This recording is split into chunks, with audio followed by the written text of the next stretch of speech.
complicated. I agree with you guys. Let's talk a little bit about the business of MMA. Obviously, the business of MMA has gone from grassroots nothing to literally a micro industry. If you guys agree? Yeah. Where do you think that business aspect of MMA is going? We see now big time management companies getting involved with fighters and companies and promotions. How do you think that kind of evolves from this point forward? Well, I think the sport is going to continue to grow. I don't think you're going to see the same type of growth that you see from the NFL or NHL or any of the big organizations based on the way that it's structured, but I believe that you're going to start seeing more dominant brands, promotions like the UFC, the days of the everyman may be over in the sport as it continues to grow, which is a little bit unfortunate, but at the same time it weeds out people that may not be in it for the sport itself. Mm-hmm. They might just be in it for trying to make a buck. And I think that as it grows, you'll start getting rid of that, and you'll start seeing people that are really dedicated to the sport take over and treat the fighters the way they're supposed to be treated. And Chris, obviously sponsorship is a huge part of the business. Let's talk a little bit about that. I mean, what do the sponsors mean to you? Because again, fighting is not the easiest thing in the world to do. You need support. So tell us a little bit about how your sponsors support you. Yeah, sponsorships are everything now. It's okay. Just pushing on that red bag. We have mystery bags moving.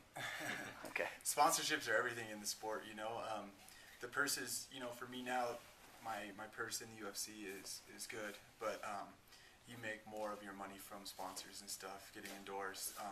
A lot of fans don't know that, do they? No, repping their brand, making money outside of the cage, sponsors like this, because it's when your purse you get that night, and the months of training, paying coaches, food, everything, you need to have an income unless you're gonna just sit on that money. So sponsors really help in that, and in a situation like yours, you had an injury that you were kind of out for a while, so that sponsorship money carries you through your job, really, doesn't it? Yeah. I mean, they support you and able you to train and get better. Without that, all these guys have to work full-time jobs, and how do you think the NFL would be if those guys worked full-time jobs and practiced at night? They have to make it their life. MMA has to be my life because there's so much to learn, so many aspects that you have to train every day. So sponsors just help us grow better. So anybody ever interested in sponsoring, I would urge you to do it. It's a good way to get your company name out and help the sport. And how do you help your sponsors aside from obviously wearing the clothing or drinking the drinks, or how do you help them with social media and things like that? Yeah, I do. Me personally, I do anything I can for sponsors. Twitter, Facebook. I'll help them sell. I'll show up. And the other day I went with Max Muscle to talk to some high school kids about nutrition and stuff. Just anywhere I can help get their name out. I want to help them as much as possible since they help me. I agree. Ian, tell us a little bit about how nutrition plays into CrossFit. Nutrition plays into just general well-being and on all of athletic performance, certainly, and the better the quality of fuel and foods that you take in, the better your overall health, well-being, and then, of course, your performance will be. So for the brand of nutrition that we use at our CrossFit gym is basically a paleo diet. Tell us a little bit about concept, that. And that just means whole foods, so removing processed foods, and processed foods is refined sugars and a lot of processed carbs that a lot of us are used to eating, like bread and rice and pasta. So it's a pretty big change for people, but mainly involves just lean proteins, lean animal protein, and vegetables and fruit and nuts, and that's the basis of the diet. And it stabilizes blood sugar and insulin levels and makes for a lean, athletic type of body when you combine it with physical training. Mark, if you have a guy that's basically on a good nutritional diet and very active in his training, what types of performance levels do you expect to see from him as a trainer? They better bring it, man. That's the biggest hurdle at first for some of these guys, especially the guys entering into their first amateur fight, whether it's Muay Thai, MMA, whatever. They've had habits that they've built, and good and bad, and especially with nutrition. That's something that we really have to work on and stay on top of them. But once they get it dialed in, you'll really start to see them peak. And I think Chris is a good example.